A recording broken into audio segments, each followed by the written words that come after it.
Hello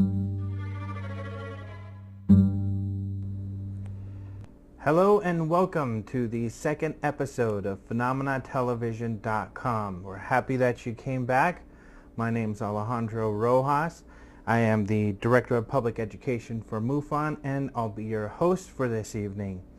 In episode 2, we've got some exciting stuff for you. Just a couple of weeks ago, I spent a whole week at the UFO Congress. I've got my little bottle here to prove it. But the UFO Congress is the largest UFO conference in the country, and it's the longest as well. In fact, this one was a couple days longer than usual. It was 9 whole days, something like 40 speakers, and it's a great event because you go to a little town, Laughlin, Nevada, and you just are kind of trapped in this casino where you spend a lot of time with some of the top names in ufology.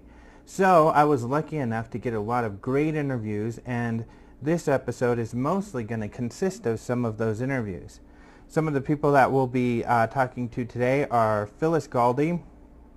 She is the editor-in-chief for Fate magazine, this pretty little magazine here. You might have actually seen it at your local bookstore.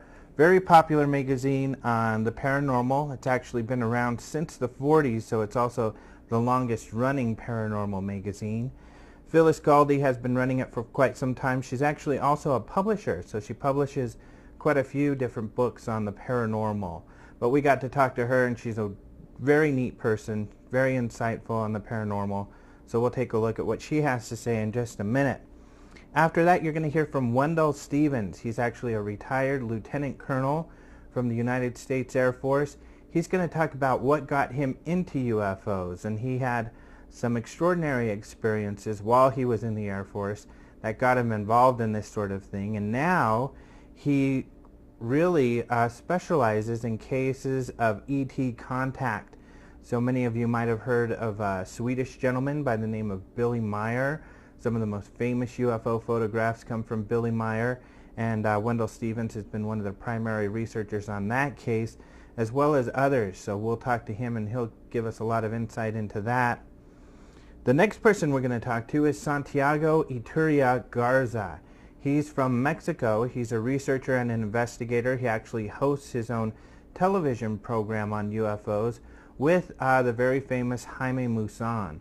So Jaime Maussan, if you're not aware, it's a very famous journalist in Mexico turned UFO investigator. So they get some of the most incredible stuff. And we're not going to show some of their video because I'm going to prompt you to go to YouTube or go to the UFO Congress website and pick up their DVD, and it's going to be well worth it. For the last 3 years, they've been showing the most famous UFO videos, very incredible stuff, as they say. They're very good videos. And they've also got videos of entities that are floating around.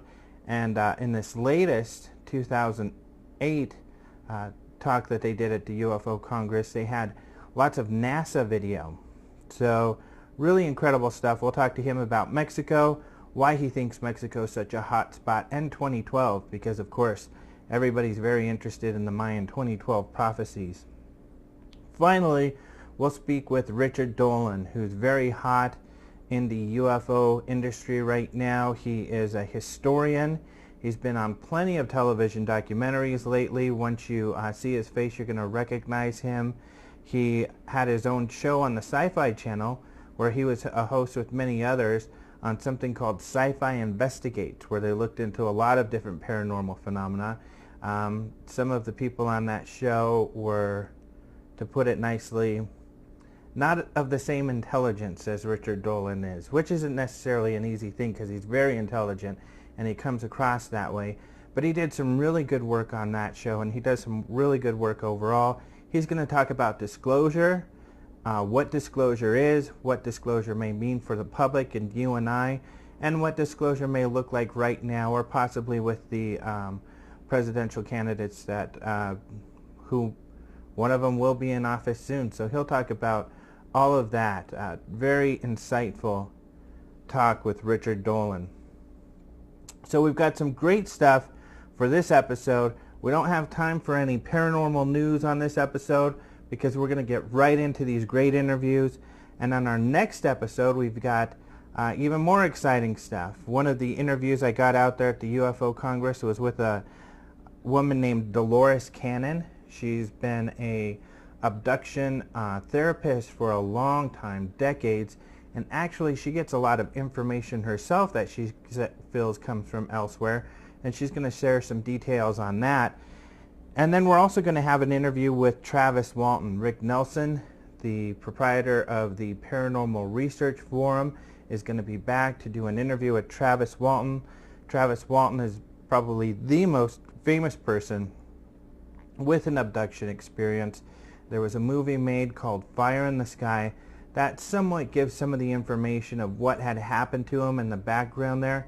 However, in that movie, everything that happened on the ship was completely fabricated. So Travis Walton is going to share with us some of the truth behind what happened with his very likely little journey, little trip on a UFO. So stay tuned and check it out. I am Phyllis Galdi, alien, formerly known as an alien, and now I'm the editor and publisher of Fate magazine. Seriously, I was born in North Dakota and grew up in a haunted house on a farm, and most of the people in our family had UFO experiences. So I was no stranger to this, even as a young, naive farm girl. I just took it as part of life that we saw things. My brothers saw lights, and my parents, and this was 50, 60 years ago before we had any sophisticated satellites or street lights. I mean, it was pitch black up there in North Dakota. So I grew up with the ghosts and the UFOs, and it was kind of fun. Fate magazine is the oldest, longest running paranormal magazine in the world. We are now celebrating the 60th anniversary of Fate. It started in 1948 with Kenneth Arnold sighting. And Fate has been devoted ever since to reporting on news of all aspects of the paranormal. UFOs, ghosts, aliens, cryptozoology, Bigfoot, weird science, weird archaeology. And the heart of the magazine is people's personal experiences. There's a section called My Proof of Survival and True Mystic Experiences, where people write in with their own heartfelt experiences of seeing something, and once you've seen a ghost or an otherworldly apparition or creature or spacecraft, it changes your life forever. I think it's all interrelated. Back in the old days, I guess the 40s and 50s, I believe that many people felt that at least the UFO phenomena was nuts and bolts spacecraft coming here, looking at us, whatever. But now I think it's become much more sophisticated. It's interdimensional, and there's a whole different kind of consciousness, and it's very much more complex than I think originally how people looked at it. I think they're more accepted now by the mainstream. 20 years ago, you were a kook if you were into UFOs or strange ghosts or otherworldly things. You were criticized. You were made to seem like you were a total lunatic. And I think that was a control thing. Besides, our society was probably more conservative then. It's certainly much more acceptable now. If you've seen something or had an experience, it's much more mainstream. I think it's fashionable. Some of the phenomena is fashionable, and some are not. I mean, you certainly don't want to talk about satanic things or black magic or demons. The people don't like to hear about the dark things, but I think anything to do with the light, if you have an angel experience or any kind of a light, even the little grays are not always so bad for people. I think the Steven Spielberg movie, the E.T. Among Us, I think that made E.T.'s friendly, that hideously ugly little guy, but he had a good heart, and he was friendly and nice, and I think that forever changed people's understanding of aliens. Any stories that people don't agree with, we get negative feedback on them if they don't concur with their own personal views. If we have things about like the Masons or the Illuminati, I mean, there's a big argument of pro and con about that, for sure. And religion, always. Well, I guess fate is really not involved so much with conspiracy. I mean, we all pretty much concur across the board that there is government cover-ups, that there is conspiracy, there is control of what we are allowed to know about and what we can say, but by and large, fate doesn't get involved with the conspiracy. We are more interested in people's personal, actual experiences. You cannot deny that, no matter how you say that the skeptics say it didn't happen. If your parent died or a loved one, and they come back and present themselves to you as a manifestation or a voice, or it's something that changes your life. You cannot argue with that. Well, I think right now that there haven't been as many Bigfoot sightings, so it kind of dies down. It goes up and down and up and down. Maybe Bigfoot is a more singular creature and doesn't have technology, at least what people think, so it's not so exciting. I think the UFO thing is very, very in the forefront right now for experiences. I had an experience with a Bigfoot kind of being in my life. In fact, my girlfriend had one too. I was used to make these Atlantean crystal wands. They're leather-wrapped copper wands with crystal on them, and they're like a focusing tool for healing or whatever good intention you want to use them for. And I had made like 10 of them, and they were lying on my dining room table. And I went in the other room, and all of a sudden I had a sense of someone in the room, in the house. And I saw psychically a very large brown furry being standing looking over the table at these things with both his hands behind his back, just like a person would do. And it was an absolutely incredible, like, oh my gosh. And he was intently examining them just as you would like if you were in a store shopping as for wristwatches or something. And it was so bizarre and so unexpected. But he was obviously very intelligent, and sometimes I can see ghosts on occasions, and this was like I was seeing it into, like he was a ghost image, but he was definitely probably, I'd say, close to 7 feet tall and brown fur, but just very intelligent, very peaceful, very quiet, just standing looking at those objects on the table. It was a neat experience. No, I think I got kind of scared then, so I tuned it out, like, oh my gosh, I'm not seeing this, I can't see this can't be real. Oh sure, because I think all little kids, I mean, I saw a ghost when I was little, and then everybody, oh no, you're not seeing anything, it's your imagination. I think all children can see spirit, can see things in other dimensions. Like, for instance, they say there's a monster under the bed. There probably is. It might be just some astral being, but we are conditioned, no, you're not seeing things. It's just your imagination, and we really kill that in children. We destroy that ability for them to float in that other dimension and see things that are of a different frequency. Every month in Fate, we have a whole variety of kinds of stories. We hit the UFO scene, we hit the ghost, the crypto, the weird science, and it's very strange because Fate kind of writes itself. It's neat because articles come in. We'll get 2 or 3 articles on a given topic, and it's like the universe is telling us, hey, people need to hear about this. You need to write about this now. It just kind of happens. It's the most bizarre thing, but I guess it's not, considering the subject matter. I feel it's a real honor to be part of Fate. I feel like I'm a steward of the magazine, and I'm here to help disseminate information that will help people with bereavement, with grief of losing a loved one, that life goes on in the next dimension. When we depart this mortal coil, we aren't dead. We just step into another vibration. And if it helps people elevate their consciousness and makes them free so they don't live in fear, then I think Fate does a great service. Fate magazine is available every month. It's a yearly subscription, 6 months, a year, 2 years. A year subscription is $32.95. 6 months is $20. You can find out about Fate on the website, www.fatemag.com, FATEMAG.com, and get a free issue.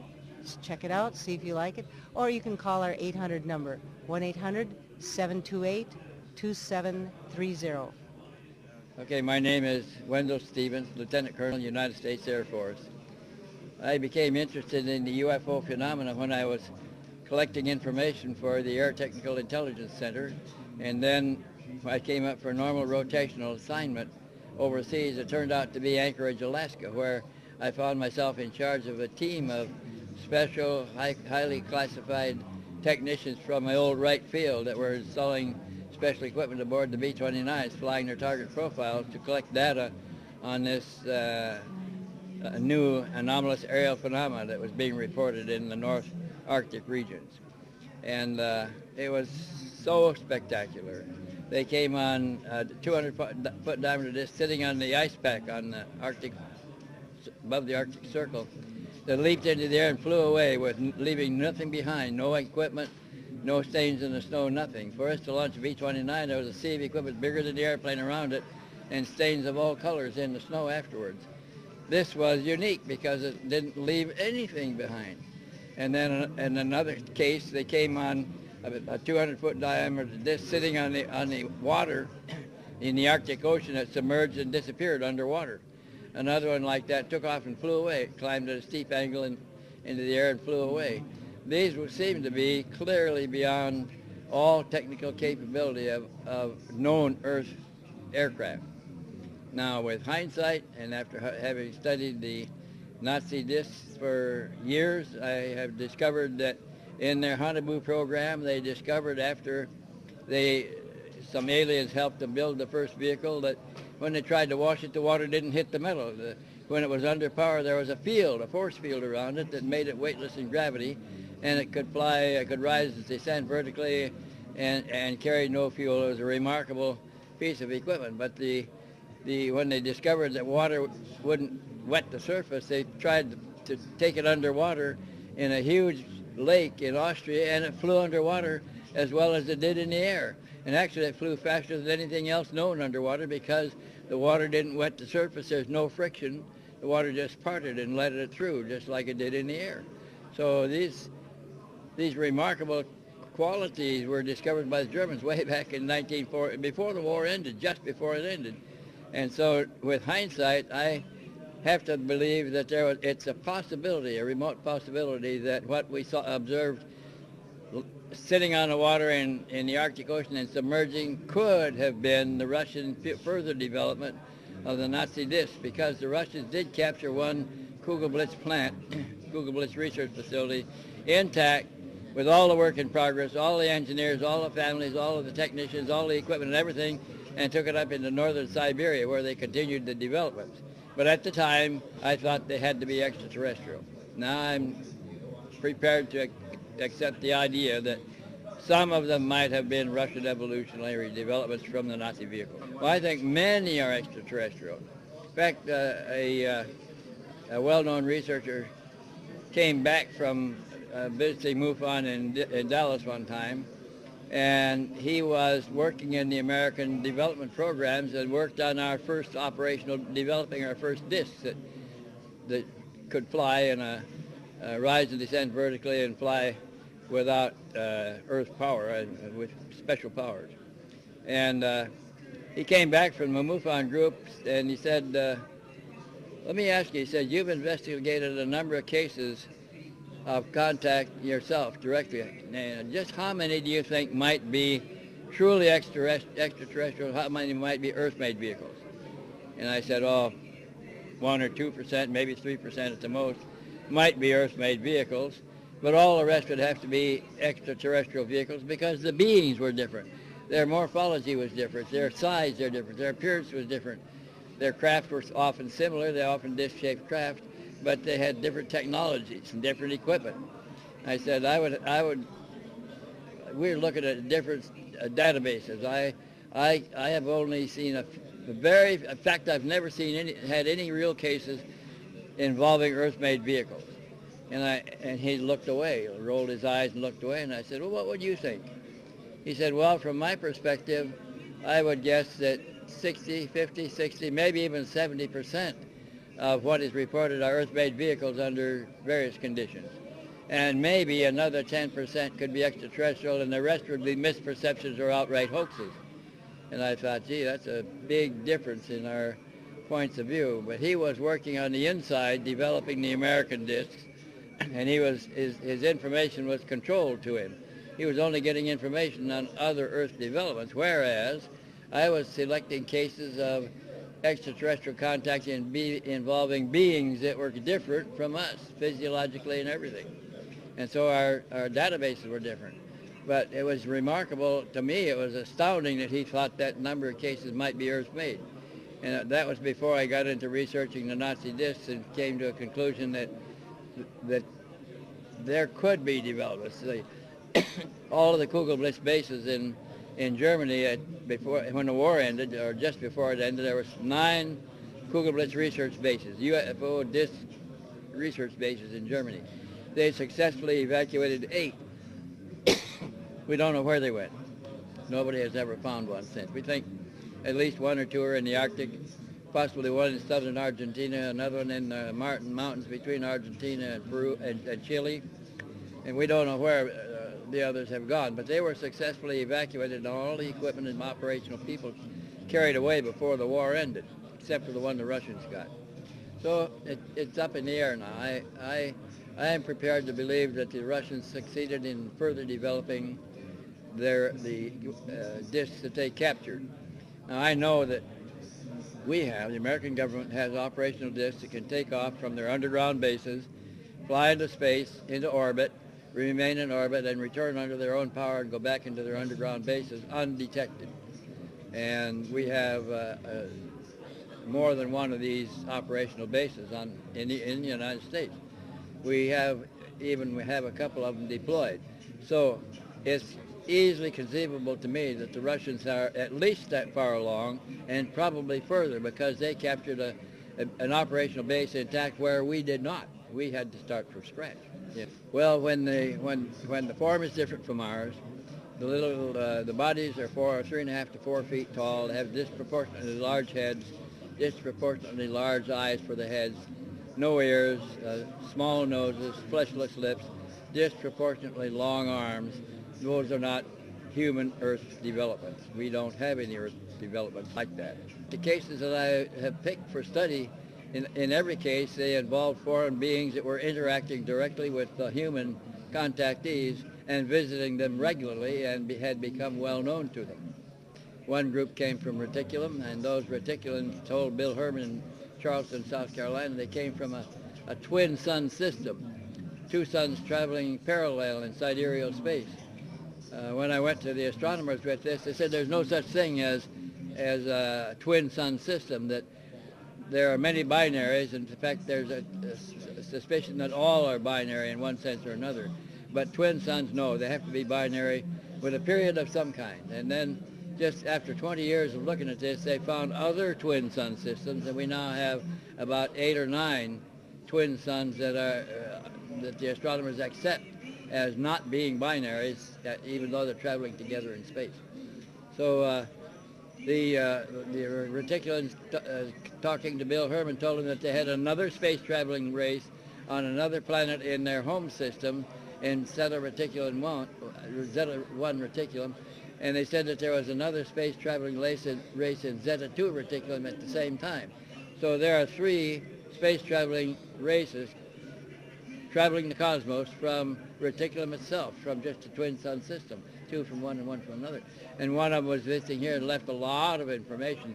This book, Contact from Reticulum, has 416 pages of narrative investigation, and it continued after that, and I did another 412 pages on the same case. Probably for investigating the Meyer case, Billy Meyer. I was already investigating 2 other cases involving contact with human beings just like us, who said they came from a star group we called Reticulum. And then his case came up, and it had more evidence in it for study and examination than the other ones I was working with.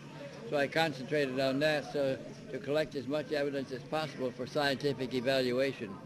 And then since then there have been 2 more cases of contact from Reticulum that are equally profound elsewhere in the world, also involving human entities, just like us.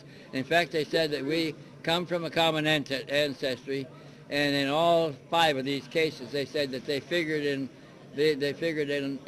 our historical records in our Old Testament in the Bible, that they have been coming and going on this planet for thousands of years. That's what I'm going to talk about. The other Pleiadian races that I was working on before and after the Meyer case. All right, great, thank you. You bet. Thank you.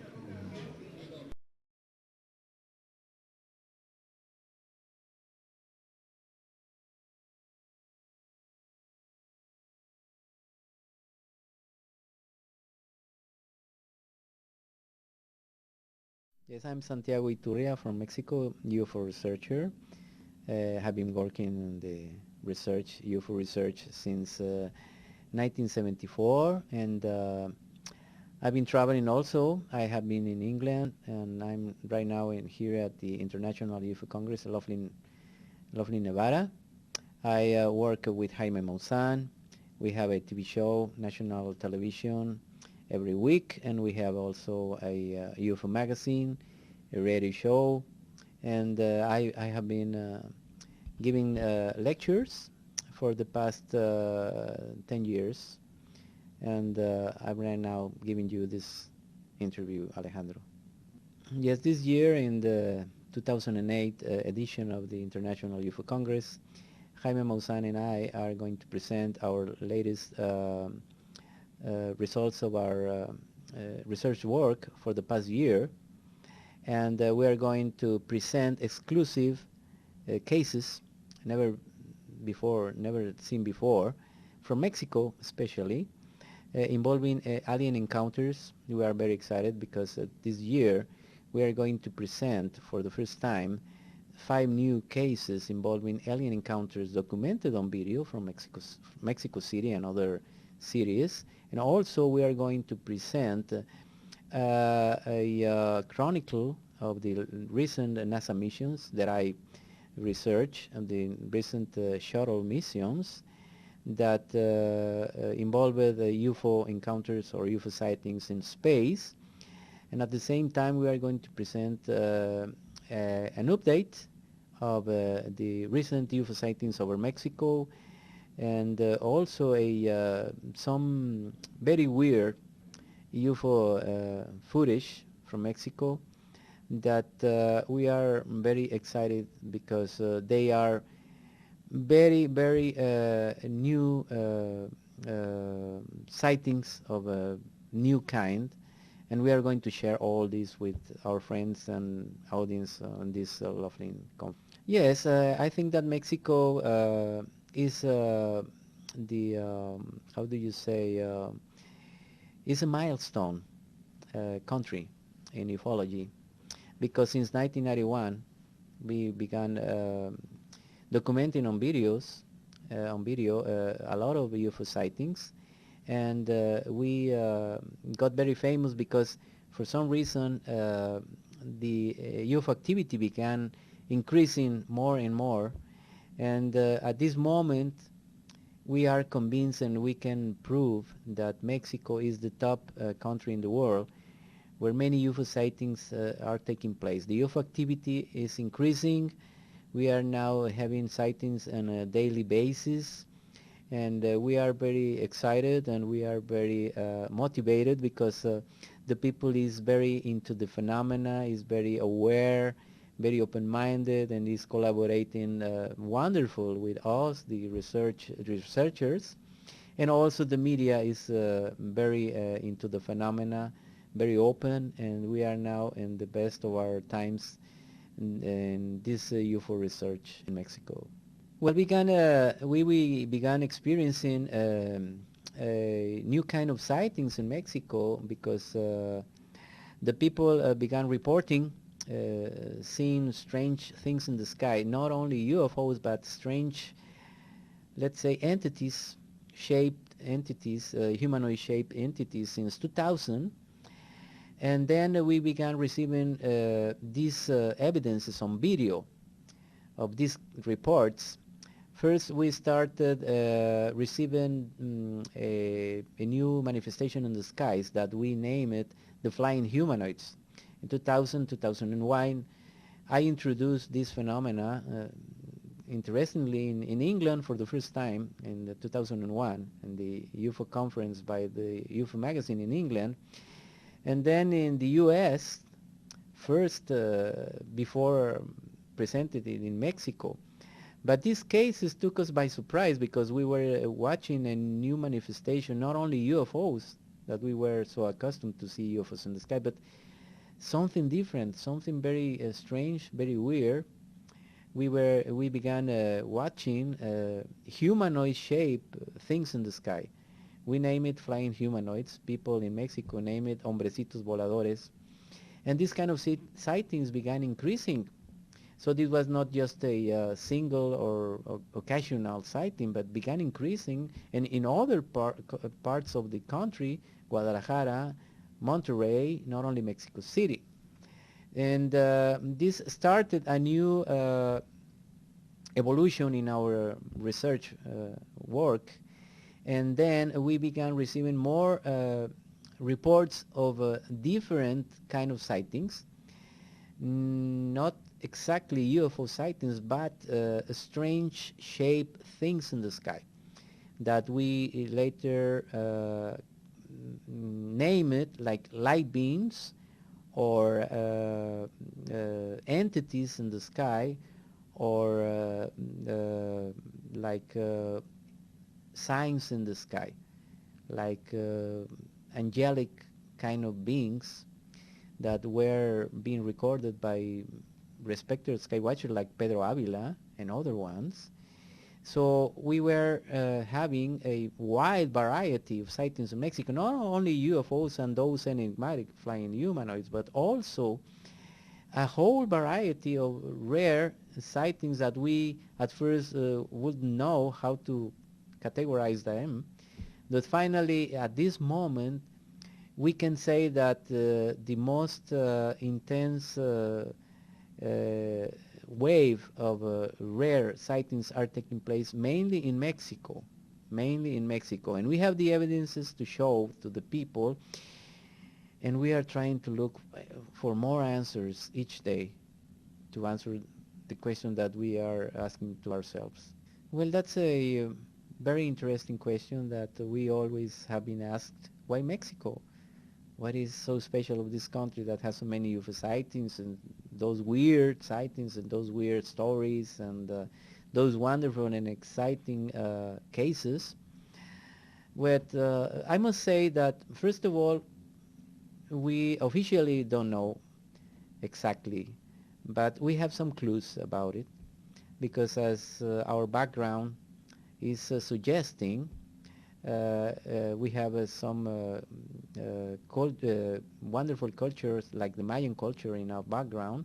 We have also some places in Mexico that are very magnetic places, very energetic places, like the Silent Zone, for example, in Mexico City, the ceremonial sites like the pyramid sites, Teotihuacan, and all those old ceremonial sites. We have the volcanoes. But most of all, we are very confident that is because of the people, the Mexican people. The Mexican people is very religious oriented, open-minded. We are very spiritual oriented people. And since this UFO wave began back in 1991, the reaction of the people was wonderful. They were very open. They go out to the streets from their homes and from their offices to watch the sky because UFOs were appearing, and there was no panic, there was an excitement. Also the media got attracted, and at the same time our government always have been very cool about that, has not taken an aggressive reaction, has not trying to cover up. So I think all these kind of conditions settled the scenario. So these manifestations, this activity began increasing. So I think, and I'm convinced that the people attitude is the main reason why there are so many UFO sightings and so many cases and stories in Mexico. But you know, the 2012 Mayan prophecies is right now the topic of the moment, you know.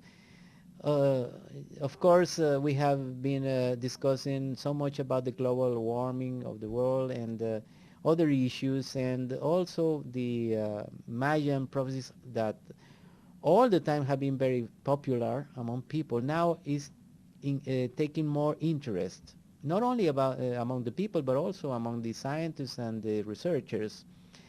There is a lot of mystery about those prophecies, especially about the 2012. In Mexico, we have our own opinions, our own feelings about the 2012. We are not thinking that it's the end of the world. We are not feeling that this is a sign of catastrophes announced by the old Mayans.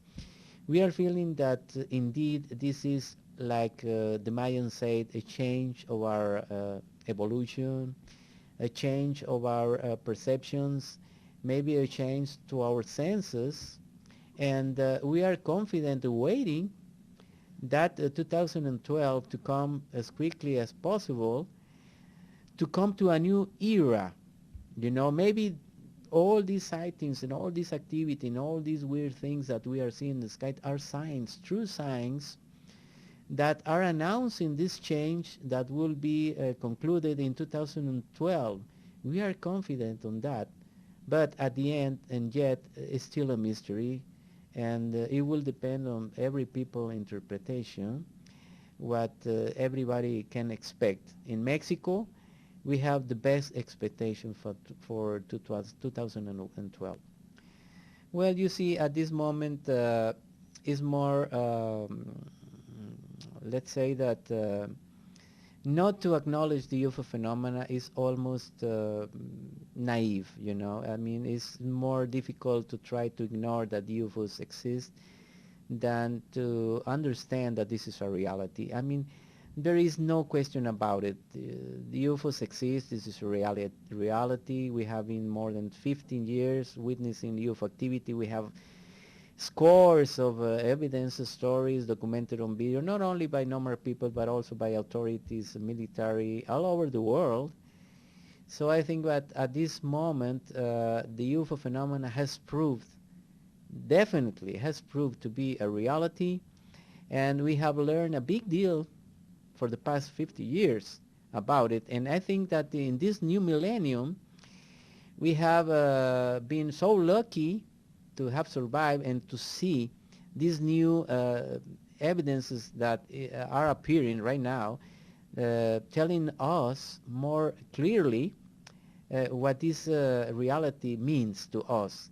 I think that we have now the technology and the tools to have a better understanding through analysis and study what this phenomena means, what this reality means, what its presence means, and we are now more prepared than in the past to understand and continue learning, because this is a learning process for a future contact that is going to present maybe very soon, after we realize and after we understand and accept that we are prepared for this contact, and we are looking forward to that. So there is no doubt about it, and has been established many times. UFO is a reality. The UFO phenomenon is a reality. Yes, of course. As a researcher, I feel very privileged because since the 70s, when I decided to become an active researcher, was because I was so convinced and was so fascinated with this phenomena. And now, for all of us researchers, this is an authentic and a real crusade in which we are completely devoted, in whole life, completely devoted to this crusade, because we feel that this is our task, this is our mission. We have been guided in this task. We have been guided because we are the messengers. If you know what I mean, we are the messengers to the people. We are like the messengers who receive this information from above, these evidences, these stories, these cases, and we have to release this information so the people could learn about this reality. So we are certainly privileged, and we are very glad to feel that we have been guided from above, from by other intelligence to do this task, to do this job. Hello, my name's Richard Dolan. I write about UFOs and the cover-up relating to all of that. My background is that of professional training in the field of history. I was a doctoral student in U.S. Cold War studies at the University of Rochester when I became interested in the UFO problem. That was in the early, mid-1990s. And in fact, I have to say that my obsession with this topic became so strong that it prompted me to leave academia and pursue the study of UFO history on a full-time basis. As a result of my interest in that, I wrote a 500-page book which deals with the history of the U.S. military and intelligence community's interest in UFOs. That book is called UFOs in the National Security State. That covers the pretty straightforward history from the 1940s to the early 70s. Volumes 2 and 3 are in progress, and Volume 2 I expect to have done later this year in 2008, covering from the year 1973 to 1991. And then Volume 3 will take it right to the present day. Well, my current project is to complete Volume 2. I've got about 350 pages of that done. I'm right into getting into the late 1980s, so I see light at the end of this tunnel. Well, I do documentary shoots periodically. There's usually always something going on.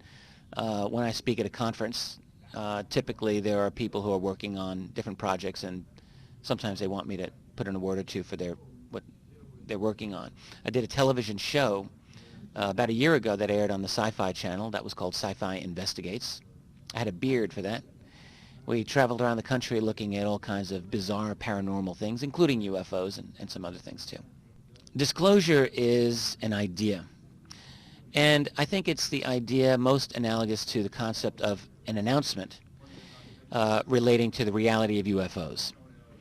Most people, when we think about this topic, ask the question, well, if this is such a big deal, why hasn't the president made an announcement, or why haven't the aliens themselves landed on the White House lawn to announce themselves, and so on. And so in a sense, disclosure is that from a presidential point of view. I think when you ask people what that means, it's the acknowledgement by the President of the United States or some equally elite official announcing the reality of an extraterrestrial presence on planet Earth, here and now. Disclosure has many problems associated with it.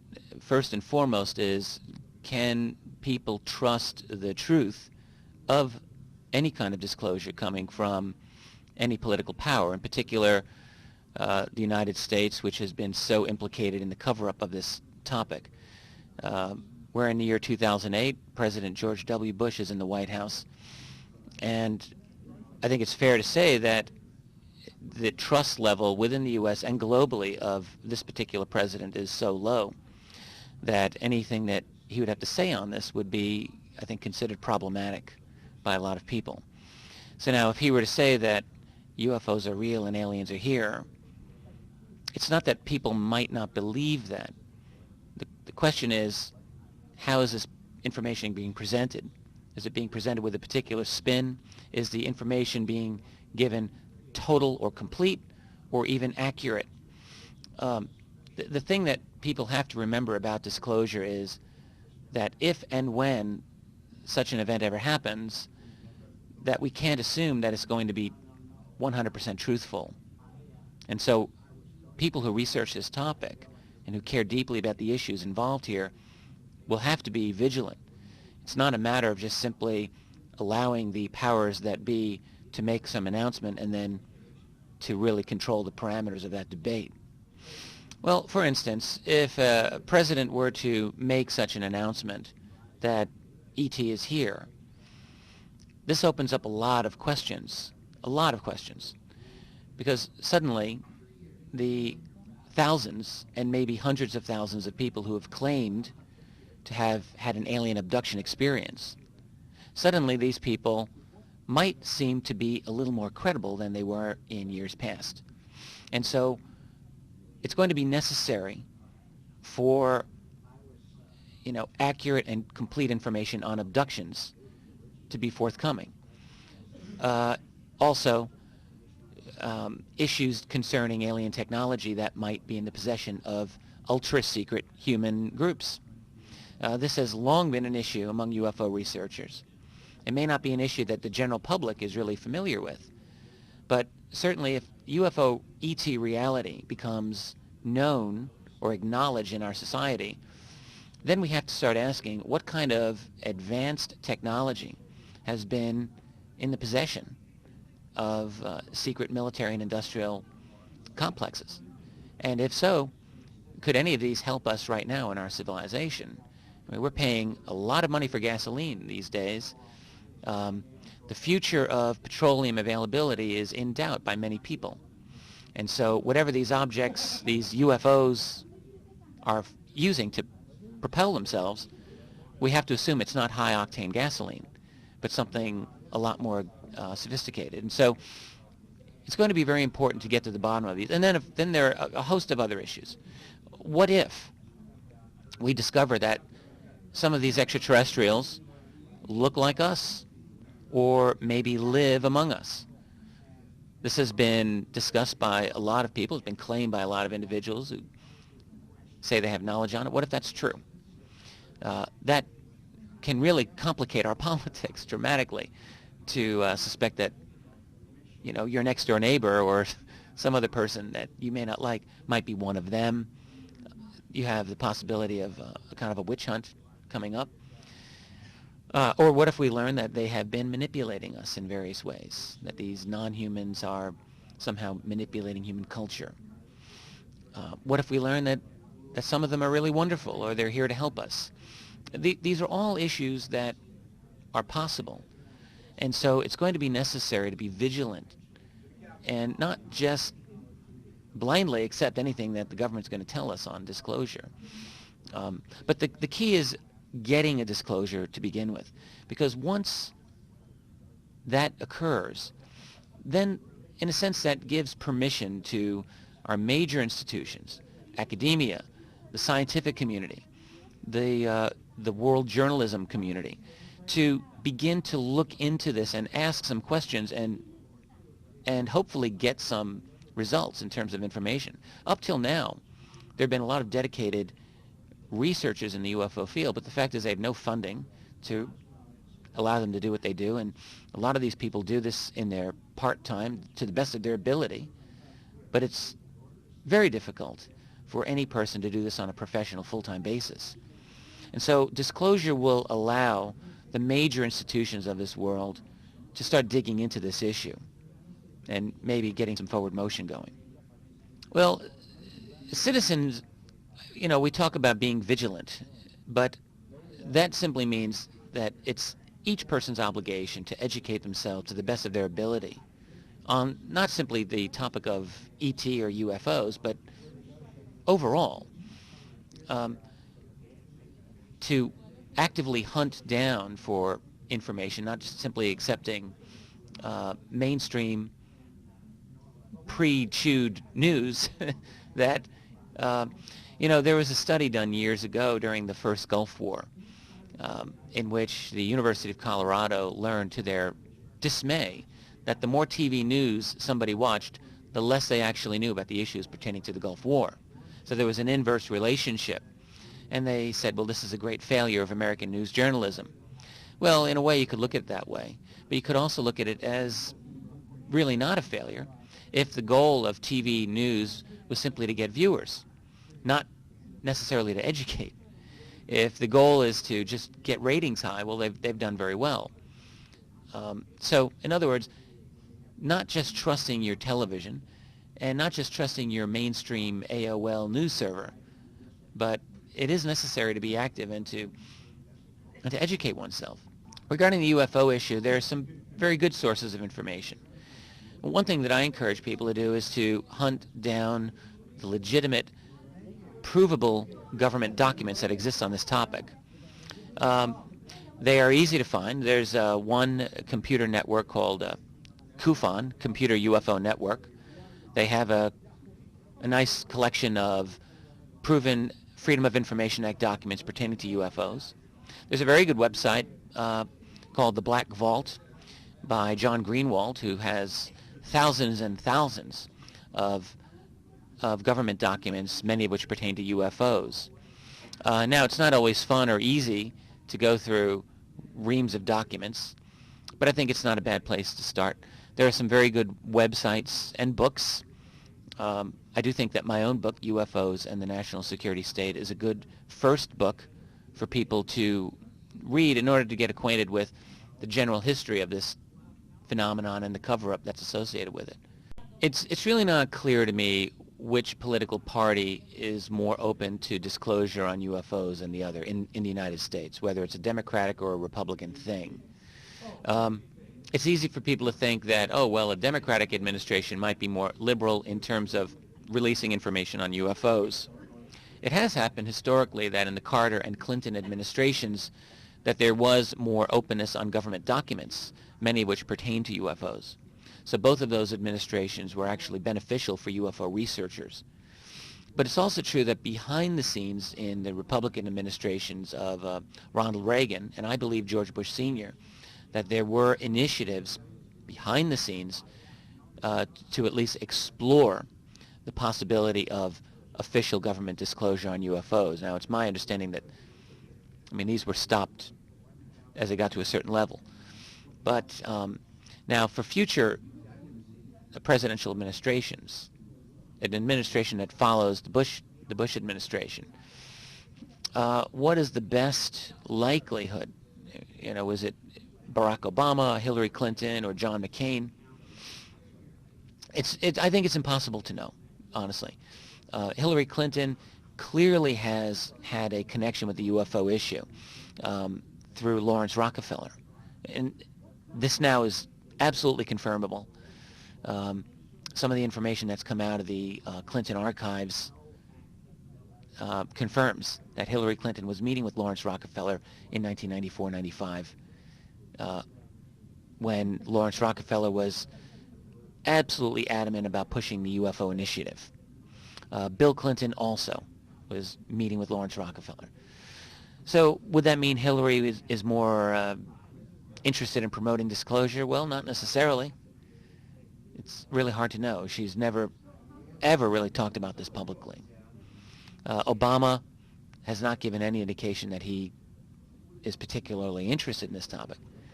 But none of these things really matter. And the same with McCain. I don't really know where he would stand on this. So I think the issue of disclosure is going to be more driven by political necessities. The United States is heading toward a really difficult time in a lot of ways. Financially, we're heading towards some very possible economic difficulties. And when you have economic problems, they're going to cause political instability and political problems. And in periods of political instability, you have a very strong likelihood that people will say things that they wouldn't ordinarily say otherwise. This happened during the collapse of the Soviet Union. It happened right after the death of Mao Zedong in China. It happened in Spain after the death of Francisco Franco. When you have major changes in the way politics is done in a country, major leaks can occur. And I think that's very possible here in this country. And so I'm keeping my eyes and ears open. I think the next 10 years could very well bring something big. The other thing that's driving change is technology. 20 years ago, there was no such thing as an internet, really, or World Wide Web.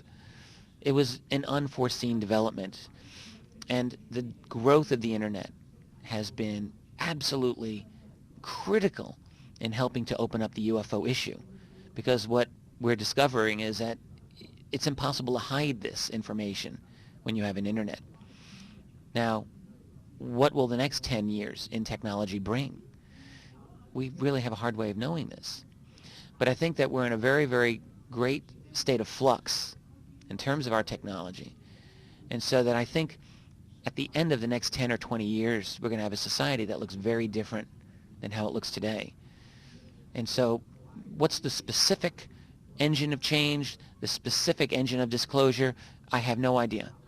But I do believe that we're in such a turbulent societal transformation that at the end of the day, there's going to be some form of disclosure on the matter of ETs here on Earth. I don't think it's going to be very good for people to be completely blindsided by a disclosure of ETs that comes out of nowhere, out of the blue. There's a great potential for certain people to be disturbed if they're not prepared to have their worldview shaken. Something like this is so big that I think there is a potential for a lot of people to become very emotionally disturbed by this reality. So I think if I were to give anybody advice on how to deal with it, it's to begin the process of opening your mind right now and to educate yourself on some of the facts associated with this topic, and to be ready now to challenge yourself and your belief system, and just ask yourself a simple question, which is it possible that a lot of important things I believe about this world today are in fact wrong? You know, human beings have been wrong about a lot of things in our history. Go back 5,000 years, go back 1,000 years, go back 50 years. We've held a lot of beliefs that have turned out to be wrong. So don't you think it's kind of foolish to think that maybe today none of that matters, that we've got everything right? Clearly, I think it's a bit of wisdom to assume that we still have a lot more to learn. And let's keep an open mind and get rid of the fanaticism about whatever it is you believe, and keep in mind the possibility that there's much, much more for you to learn.